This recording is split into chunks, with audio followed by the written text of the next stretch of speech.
Glória a Jesus. Eu quero com muita alegria cumprimentar a todos com a paz do Senhor. Quero cumprimentar também os nossos irmãos, amigos, que irão acompanhar esse estudo, essa ministração aí pelo nosso canal da igreja, o canal do YouTube. Que Deus possa estar trazendo uma palavra de edificação aos nossos corações. Amém? Louvamos a Deus por essa oportunidade. E esse culto é um culto onde nós nos aplicamos a aprender cada vez mais da palavra do Senhor. Você pode abrir a sua Bíblia, os Salmos, no livro dos Salmos, o Salmo 74, né? Salmos não tem capítulo, cada salmo é um salmo, né? Salmo 74, glória a Jesus.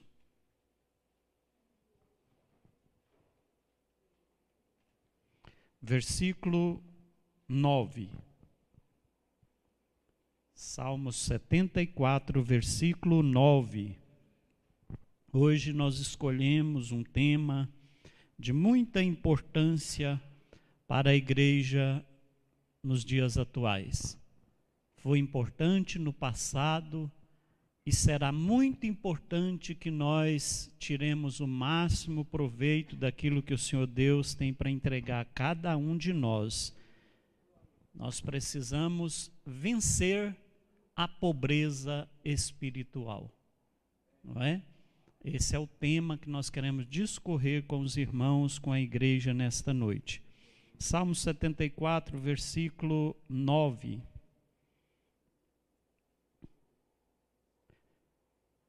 Glória a Jesus.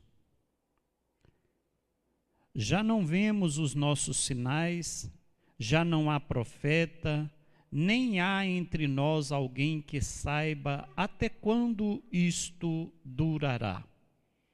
Vamos fazer mais uma oração ao Senhor? Senhor, meu Pai, nós te louvamos, agradecemos ao Senhor por essa oportunidade, por esse momento que o Senhor nos concede, de estar na tua casa, na tua presença, ó Pai, sabendo que o Senhor é bom e misericordioso, o Senhor é quem cobre as nossas vidas com a tua mão poderosa. Pai, o que queremos que nesta noite a tua igreja possa estar preparada para ouvir, que possa estar preparada para receber o ensinamento da tua palavra e que o ensinamento possa produzir, ó Pai, uma ação, uma atitude de mudança, que possamos fortalecer a nossa vida espiritual diante da tua presença, ó Pai. É o que nós te pedimos e bendizemos em teu nome. Amém, Jesus. Amém.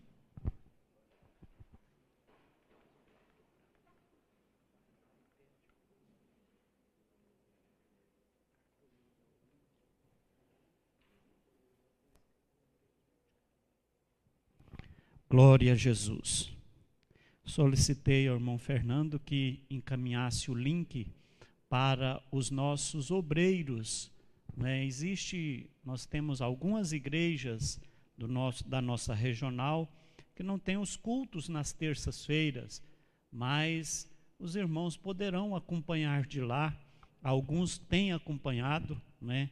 Na última terça-feira, alguns obreiros me falou do ensinamento que o pastor Geraldo ministrou, tem sido uma bênção. E eu espero que os irmãos possam tirar proveito e transmitir também às igrejas que está na nossa responsabilidade. Pois bem, meus irmãos, sabemos que essa pobreza espiritual, podemos assim dizer, que quando é que nós entendemos que há uma pobreza espiritual? É muito simples detectar isso. Quando a gente começa a pensar qual foi o último batismo no Espírito Santo que aconteceu na igreja. E isso não estamos aqui limitando a Monte Carmelo, a nossa regional, mas é um contexto geral, não é? Salvação de almas é algo que tem sido muito limitado, pouco temos visto almas rendendo aos pés do Senhor Jesus. Nós vemos algumas mudanças de membros, transfere de uma igreja para outra, mas a conversão daquele pecador, ela está escassa. Então, há muitas coisas que vêm causando a pobreza espiritual em nossas igrejas. E nós vamos estudar algumas características que levam a essa falta de riqueza espiritual. Às vezes, o problema está no sacerdote. O versículo que nós lemos aqui, o versículo 9, é claro em dizer: já não vemos os nossos sinais, já não há profeta, nem há entre nós alguém que saiba até quando isto durará. O que o salmista está querendo dizer aqui? Ele está querendo dizer que não está tendo alguém que possa, de fato, alertar as ovelhas quanto a essa pobreza espiritual. Profecias têm sido algo de muito questionamento. Profecias têm sido algo que, por um lado, acontece as profecias do homem, porque a Bíblia fala que existe 3 tipos de profecia. Existe a profecia do homem, existe a profecia do diabo, existe a profecia de Deus. Então, às vezes, os profetas ficam um tanto intimidados, não sei, e deixam de profetizar. Por outro lado, existe aqueles que profetizam de si próprio por uma simples emoção e transmite um recado próprio, profecia do homem. Aqui o salmista vai dizer: já não vemos os nossos sinais, já não há profeta, nem há entre nós alguém que saiba até quando isso durará. O primeiro ponto, então, que nós queremos destacar é a falta de sacerdote. Mas existem outros termos também. A falta de sacerdote é um deles, a indolência é um deles, o amor ao prazer é outro, a falta de dependência de Deus, entre muitos outros, são aspectos de pobreza espiritual. Falta de sacerdote, vamos analisar um texto aqui da Bíblia Sagrada que fala exatamente com respeito ao povo de Israel. Lá no livro de 2 Crônicas, capítulo 15, versículo 3, vai deixar bem claro essa situação. Mas nós temos antes dessa passagem aí o exemplo do sacerdote Eli. A sua omissão, quando ele deixa de ministrar, de exercer o seu sacerdócio, houve um caos, imperou a desordem e consequências duras veio sobre o povo. Mas nós vamos entender, no livro de 2 Crônicas, no capítulo 15, nós vamos ver, o versículo de número 3 vai dizer: Israel esteve por muitos dias sem o verdadeiro Deus e sem sacerdote que o ensinasse e sem lei. Quando uma nação, quando um povo se encontra nessas condições, a pobreza espiritual acontece. Israel esteve por muitos dias sem o verdadeiro Deus, sem sacerdote que o ensinasse e sem lei. Eu me encontro aqui nesta noite, incumbido desta responsabilidade de convocar a igreja do Senhor Jesus para nós nos despertarmos e rever como está a nossa situação espiritual, para que Deus mande avivamento, para que Deus mande um despertar, para que haja batismo no Espírito Santo, para que haja cura, para que haja entre nós a salvação de almas.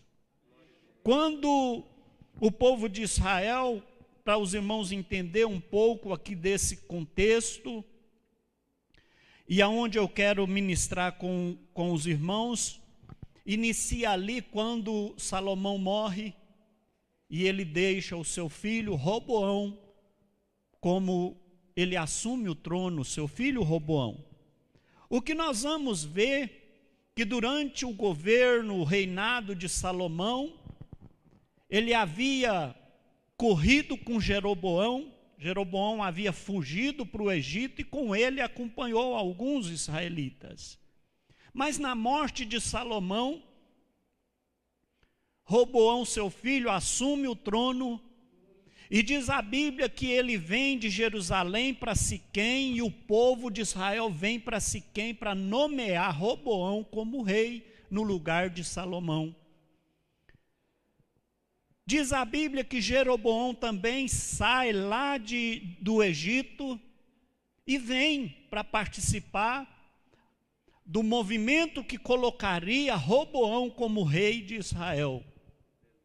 Mas nós vamos perceber que há aqui uma falha no comando, e quando ocorre falha, sempre dá problema. Jeroboão chega então com seus aliados a Siquém, e eles vão diante de Roboão, que seria o rei, já tudo organizado, e vai dizer para ele: olha, Roboão, nós estamos aqui para dizer para o senhor que durante anos Salomão cobrou pesados tributos do povo de Israel. Foi muito pesado a carga cobrada sobre nós. E se o senhor achar por bem aliviar essa carga de sobre nós, pode ter certeza que nós seremos sempre seus servos. Os irmãos vão entendendo aonde eu quero chegar quando falta direção, quando falta sacerdote, quando falta comando e quando falta a lei, a consequência é iminente. Roboão então diz para eles: olha, vocês vão embora, daqui 3 dias vocês voltam, eu tenho uma resposta. E aí Roboão, ele vai consultar os anciãos de Israel. Olha, chegou para mim assim, eles querem que reduza a carga de tributos sobre eles, sob a condição de continuar sendo servos fiéis. Os anciãos, com a palavra centrada, com cuidado, com experiência. Por isso que na obra de Deus a gente precisa usar todos aqueles que têm condições de fazer. Os novos têm força, os mais de idade têm experiência, têm conselho bom, e nós não podemos desamparar nenhum do povo de Deus. Roboão então ignora os conselhos dos anciãos, porque os anciãos haviam dito: olha, se você acatar o pedido deles, aliviar a carga deles, eles sempre serão servos, sempre estarão do seu lado. Esse é o nosso conselho. Diz a Bíblia que Roboão ignora, e ele chama os mancebos, os jovens, e coloca o problema, e os jovens vai dizer: olha, assim que eles retornar, diga a eles o seguinte: o seu dedo mínimo é mais grosso que o lombo de Salomão, seu pai. Se a carga era X, agora a carga vai ser nessa medida. O dedo mínimo da sua mão será mais grosso do que os lombos de seu pai. Então a carga vai ser muito maior ainda. E assim combinaram. Chega Jeroboão com os seus aliados. Roboão dá simplesmente essa resposta, e naquele momento eles dizem: de que serve nós estarmos como descendentes de Davi? Acabou, não tem mais porquê, não tem mais razão de estarmos seguindo o povo de Israel. Voltemos cada um para as nossas tendas. E assim eles recuaram e ignoraram o conselho de Roboão. Nós vamos ver aí então que há um descuido, mas mesmo assim, Deus estava trabalhando, porque Deus já havia dito a Jeroboão que não adiantava ele fugir para o Egito, porque a promessa de Deus é que suscitaria um rei, e que esse rei seria instituído por Deus, e que não era da maneira que Jeroboão queria. Então houve esse conflito, e Roboão então, ele começou a ser perseguido, porque as portas foram fechando para Roboão.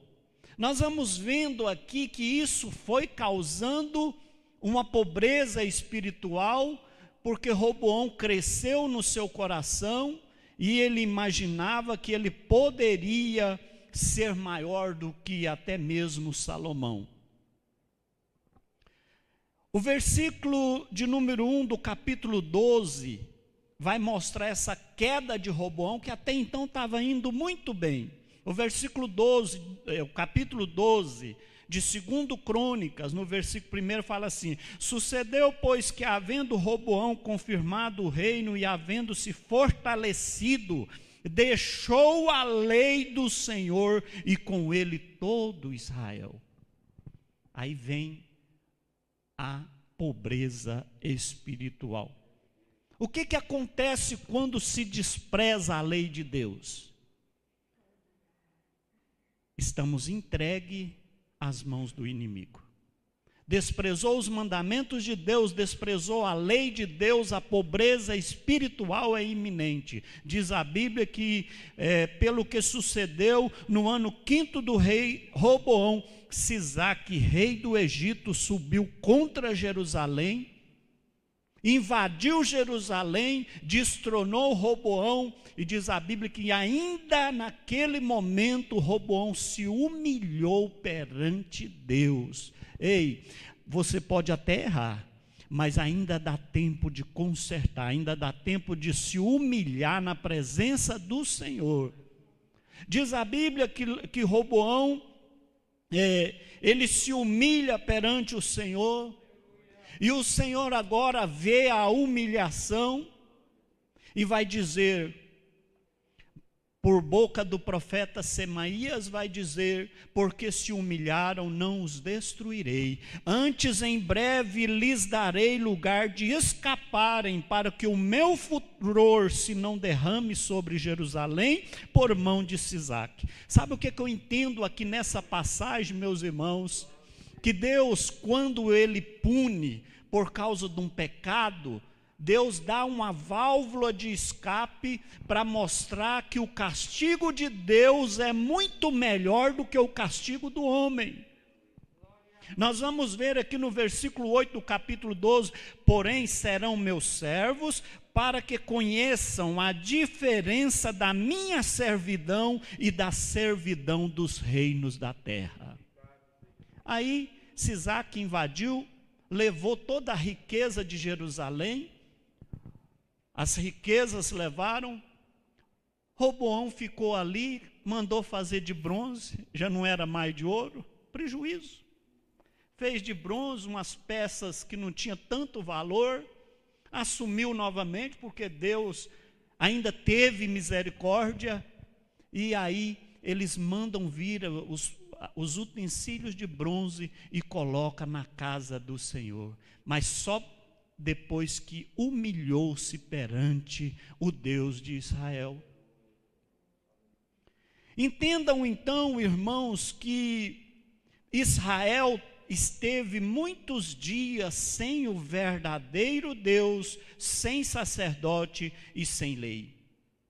Ezequiel capítulo 7, versículo 26, vai dizer também dessa cena, olha, miséria sobre miséria, buscarão do profeta uma visão, do sacerdote perece a lei e do ancião o conselho. Ignora tudo, se torna uma pobreza espiritual.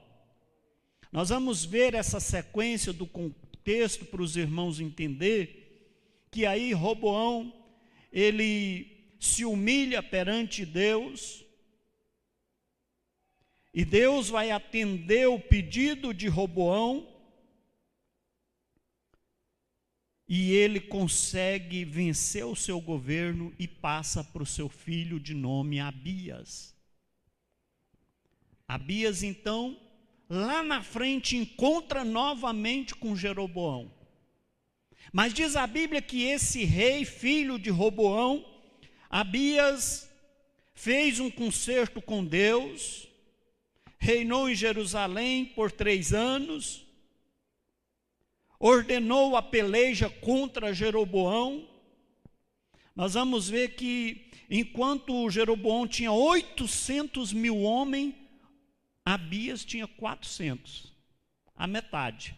Mas porque ele estava na presença do Deus de Israel, Deus deu um grande livramento. O versículo que mais caracteriza, irmãos, essa posição de servo fiel, de rei temente a Deus, nós vamos ver lá no versículo de número 10 do capítulo 13, fala assim, olha, porém, quanto a nós, o Senhor é nosso Deus, e nunca o deixamos, e os sacerdotes que ministram ao Senhor são filhos de Arão, e os levitas se ocupam da sua obra, diferente de ti, Jeroboão, que expulsou os profetas de Deus, que excluiu a lei do Senhor, que substituiu a lei de Deus por deuses falsos. Então você vem a mim, mas você vai ser derrotado. Não deu outra, porque com ele estava a graça de Deus.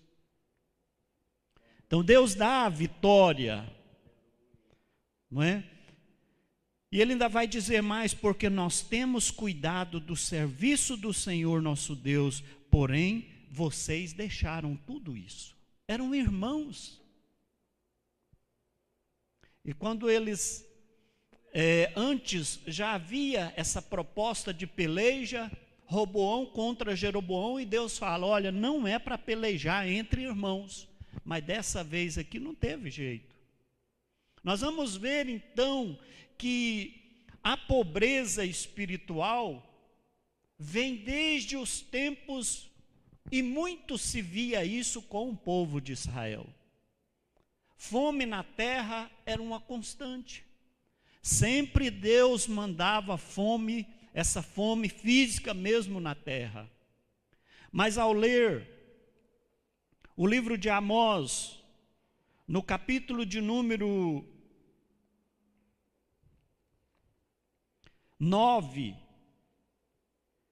8, capítulo 8 do livro de Amós, versículo 11 vai dizer, eis que vem dias, diz o Senhor Jeová, em que enviarei fome sobre a terra, não fome de pão, nem sede de água, mas de ouvir as palavras do Senhor. Pobreza, falta da palavra, falta da lei de Deus, falta do sacerdote que ensina, que instrui o povo de Deus.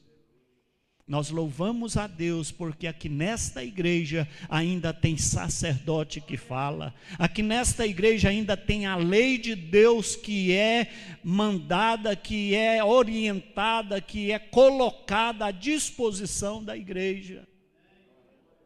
Mas quantas igrejas já perderam o culto de ensinamento? Quantas igrejas já não estão mais preocupados com a oração? Quantas igrejas estão focando mais em shows, festivais de músicas? E queremos riqueza espiritual. Eu estava lendo outro dia, eu sempre gosto de citar, e o reverendo Hernandes, ele vai dizer que tem tantas igrejas abençoadas e cheias no Brasil. Sim, é verdade. Temos vários templos cheios, mas ele pôde dizer o seguinte: é muito ajuntamento e pouco quebrantamento. É muito movimento e pouco avivamento. Muita aparência e pouca essência. Muitas folhas lindas, pouco fruto. Muitos cultos festivos e poucas almas se salvando. Não é isso, irmãos, que está acontecendo hoje? O que é isso? Pobreza espiritual. A fome é um dos 4 juízos mais severos de Deus. Mas agora Amós vai falar que Deus também pode enviar fome espiritual. Nós estamos aí vivendo uma crise econômica. Muitas pessoas passando fome. Mas nós também estamos vivendo uma crise de fome espiritual, pobreza espiritual, porque as pessoas têm desprezado a palavra de Deus, por causa da indiferença com a palavra de Deus, está faltando zelo com a palavra de Deus. Aleluias. Então, no livro do profeta Amós, capítulo 8, nós vimos aí: virá fome e sede sobre a terra, não de pão e nem de água, mas da palavra.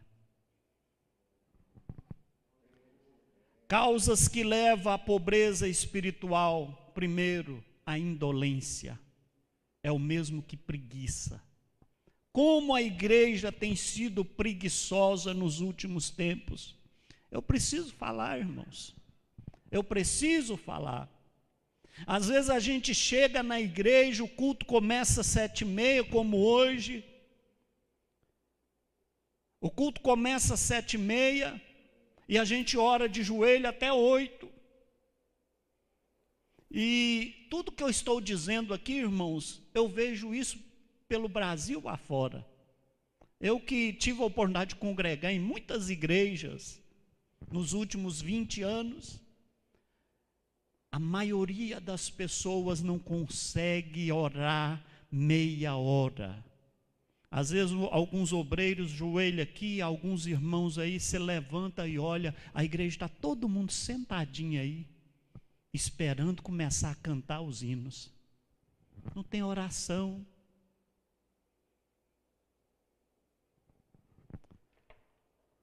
Glória a Jesus.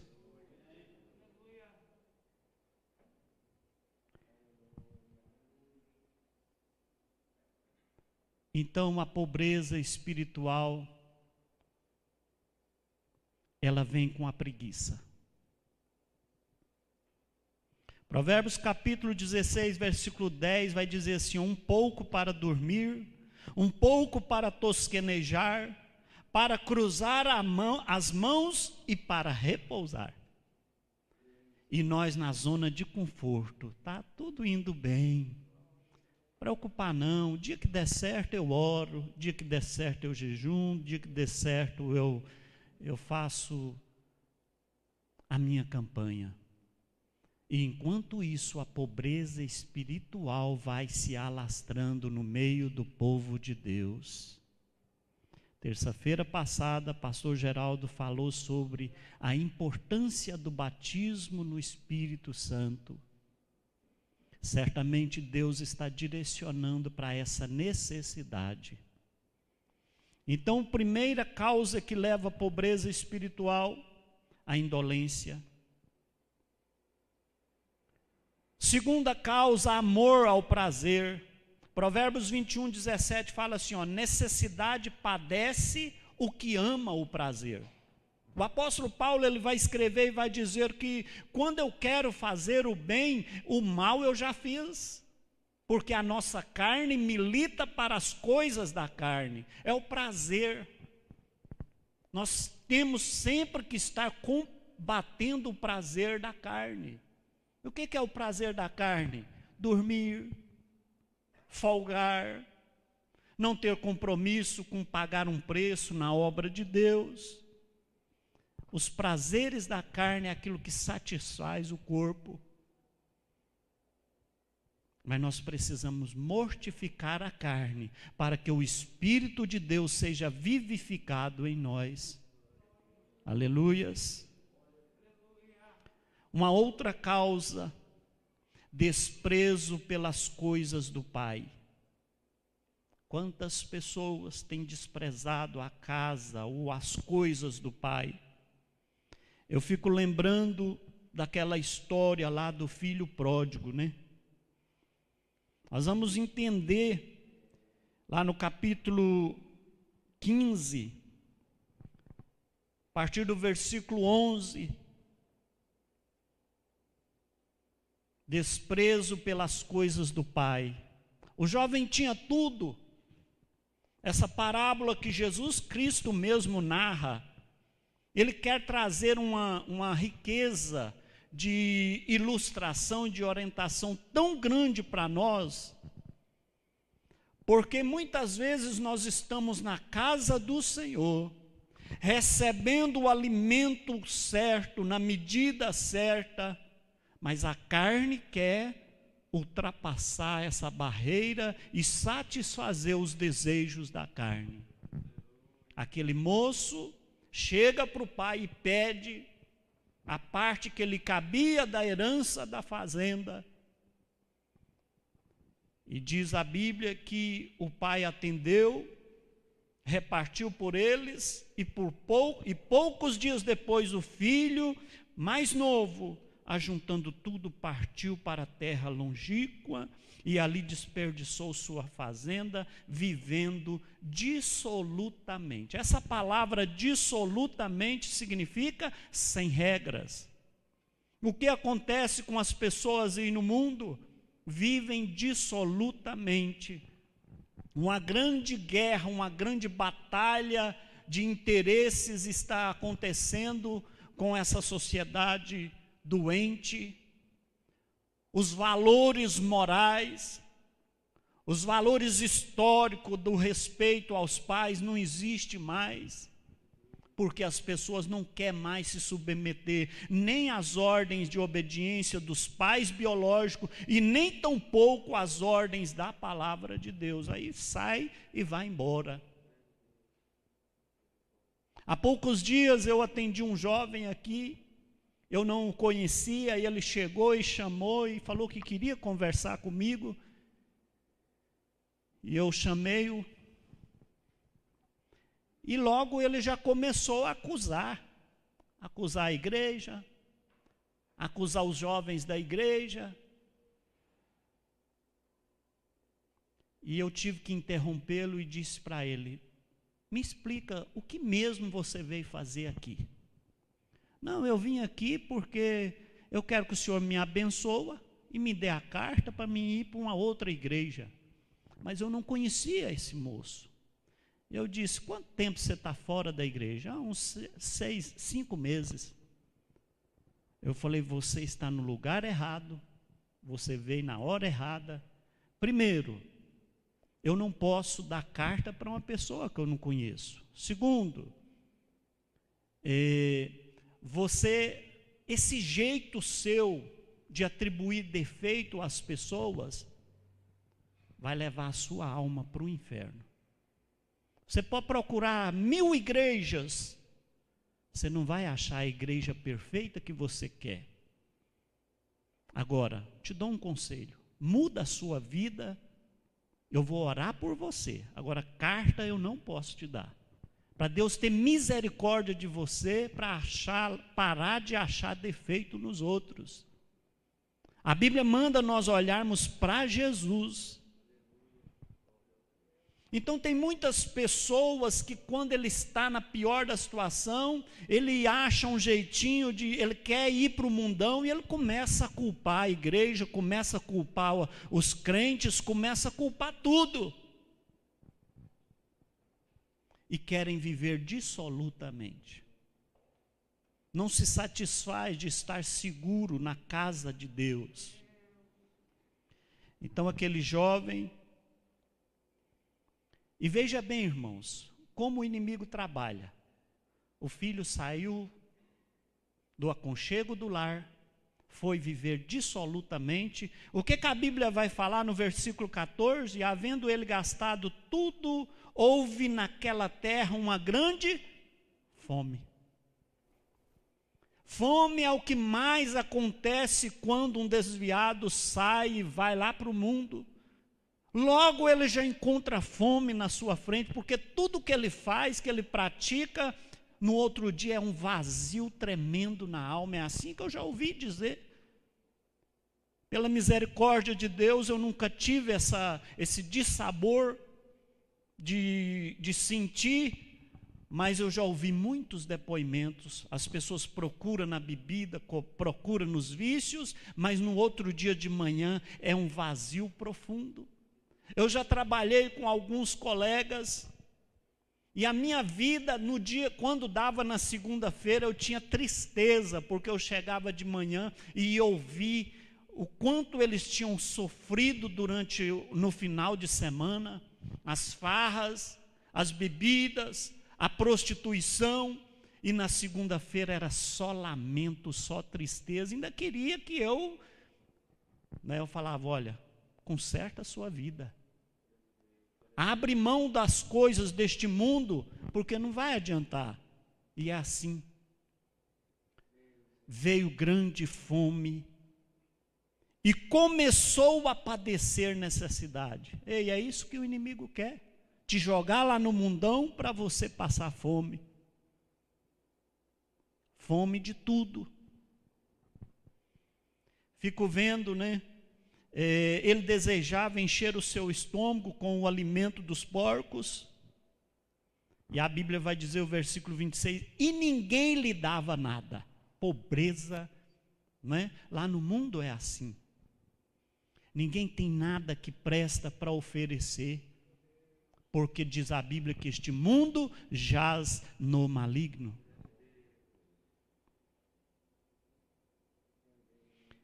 Mas quando há arrependimento, quando há renúncia,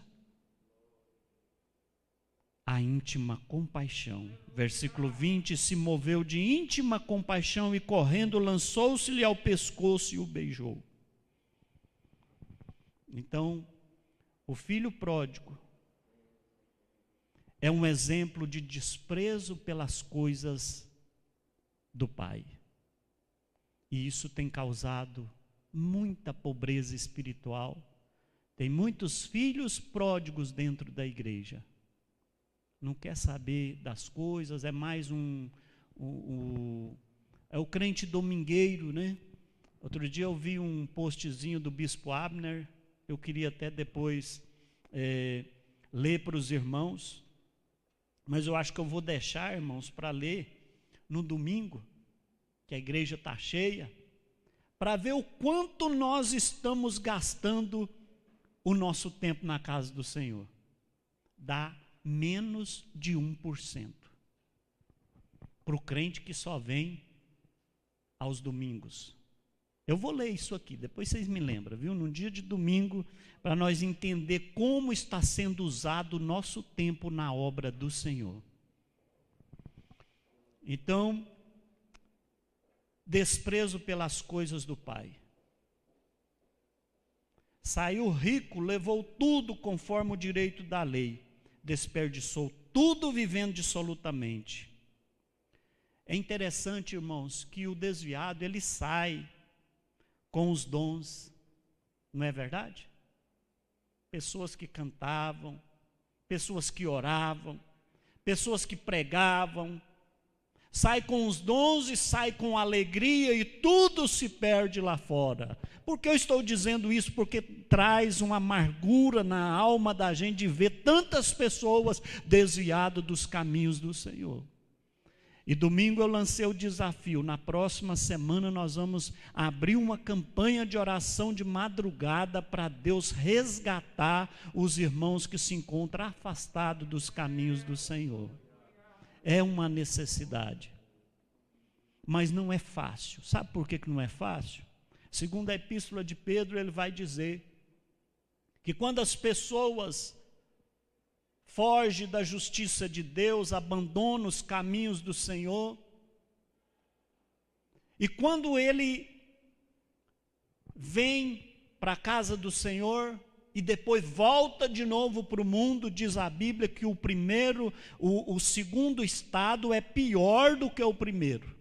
Aí ele cita como se fosse um provérbio. Lá no capítulo 2, versículo 22, da segunda epístola de Pedro, ele fala: e o porco e o cachorro, o cão voltou ao seu vômito, e a porca voltou para o seu lamaçal.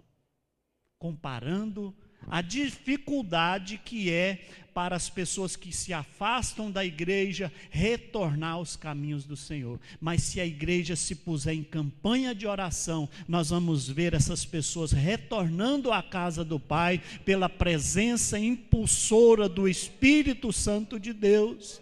É só nós nos fortalecermos da graça espiritual de Deus, dar um basta na pobreza espiritual, fortalecer a nossa vida na presença do Senhor, continuar ministrando a palavra. O sacerdote precisa falar, a lei do Senhor precisa ser apresentada.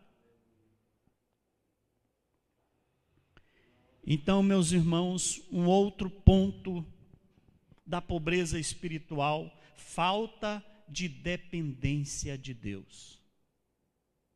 Então nós já falamos da preguiça de orar, preguiça de trabalhar, preguiça de ler a Bíblia, não é?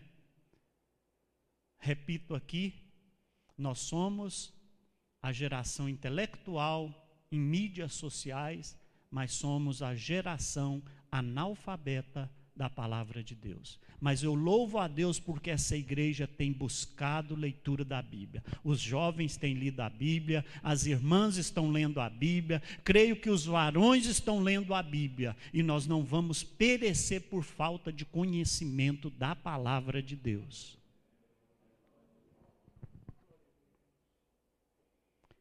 Falta de dependência de Deus. Já viram lá em Apocalipse 3,17? Como Deus mandou dizer à igreja de Filadélfia? Apocalipse 3, versículo 17. A palavra de Deus vai dizer assim: como dizes, rico sou, estou enriquecido, de nada tenho falta, e não sabes que és um desgraçado e miserável e pobre e cego e nu. Falta de dependência de Deus e achar que está rico. Aí a palavra de Deus vai dizer: assim, porque és morno e não és frio nem quente, vomitar-te-ei da minha boca. Ei, não tem dois termos, irmãos. Para nós estarmos na casa do Senhor, nós precisamos estar fortalecidos da graça e da unção do Espírito Santo de Deus. Aleluias. Busquemos fortalecer a nossa vida espiritual. Valorize a casa do Senhor, valorize os cultos da igreja. Ninguém consegue sobreviver sem alimentar da palavra de Deus. Então, se a pessoa não vem à igreja, só vem uma vez por mês, no dia da ceia, ele vai ficar um raquítico espiritual. A pobreza espiritual vai invadindo essas pessoas e daqui a pouco está lá no mundo. Mas aí, a ordem do Senhor Deus, a igreja de Laodiceia, aliás, a ordem de Deus vai ser: aconselho que de mim compres ouro provado no fogo, para que te enriqueça. Essa é a verdadeira riqueza, ouro provado no fogo. Vestidos brancos para que te vistas e não apareça a vergonha da tua nudez, e que unjas os teus olhos com colírio para que vejas. Precisamos orar para Deus abrir os nossos olhos espirituais. Eis que estou à porta e bato. fato, se alguém ouvir a minha voz e abrir a porta, entrarei em sua casa e com ele cearei e ele comigo. Então, meus irmãos, a falta de dependência de Deus, tal qual a igreja de Laodiceia tem sido a causa da pobreza espiritual. Pensar que tem dinheiro, pensar que a igreja tem uma estrutura boa, mas se não tiver a presença de Deus, se não tiver sacerdote, se não tiver a lei de Deus, ela é pobre. Amém? O rico espiritual, quem que é esse, irmãos? Nós falamos até agora da pobreza, né? Rico espiritual é o que tem poder na vida. Que poder é esse? Atos 3:6 diz que Pedro e João na Porta Formosa, e de repente aquele homem ali, e eles vão dizer o quê? Ei, nós não temos ouro, nós não temos prata, mas o que temos, isto te damos, levanta e anda em nome de Jesus. Isso é riqueza espiritual. Aleluias. O rico espiritual, diz a Bíblia, que ele empresta a Deus. Provérbios 19, versículo 7 fala assim, ó, quem dá ao pobre, empresta a Deus. Ele tem para dar, ele oferece um bom conselho, ele oferece o seu ombro, ele oferece a oração, ele oferece para entrar numa campanha de oração. Me lembro do ensinamento do bispo Abner, né, irmão Florentino, que o amigo vale mais do que o irmão. E o amigo é importante que você escolhe. Você pode escolher o amigo, o irmão não. O irmão você não consegue escolher o irmão, mas o amigo você pode escolher. É aquele que entra com você no vale, é aquele que pode chorar com você. Esse é rico espiritualmente. Dá ao pobre, empresta a Deus. Mateus 19, 21 vai dizer que tem tesouro no céu. É comparado àquele homem que vai andando pelo campo e ele acha um tesouro. E ele enterra aquele tesouro e vai, vende tudo que tem, volta e adquire aquele campo. Ei, eu vejo aqui, irmãos, uma riqueza nesse texto. Jesus, na sua grandeza, na sua sabedoria, né?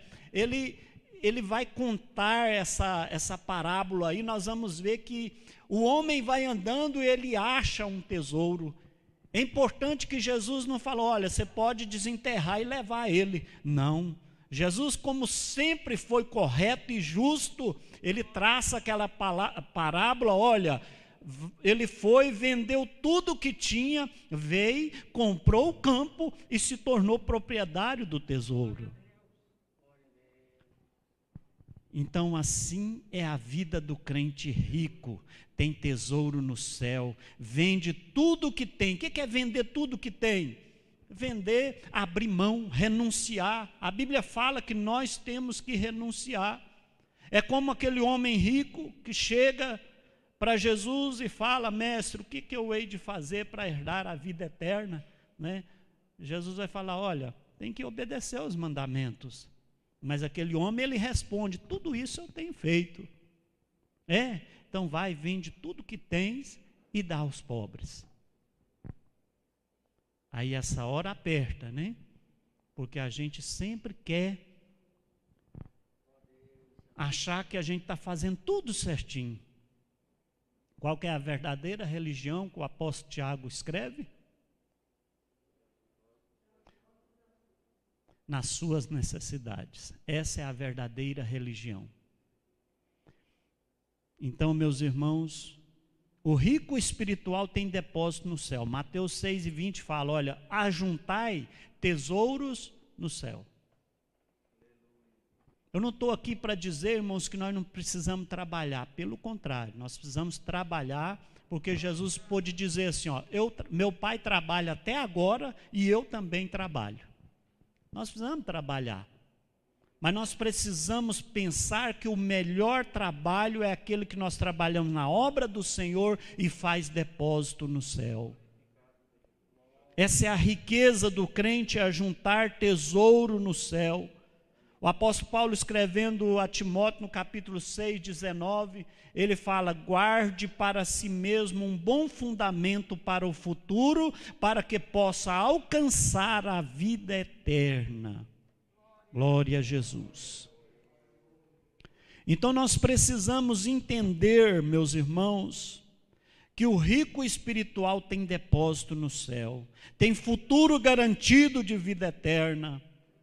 Que o rico espiritual, ele compra ouro refinado do Senhor Jesus pela sua palavra.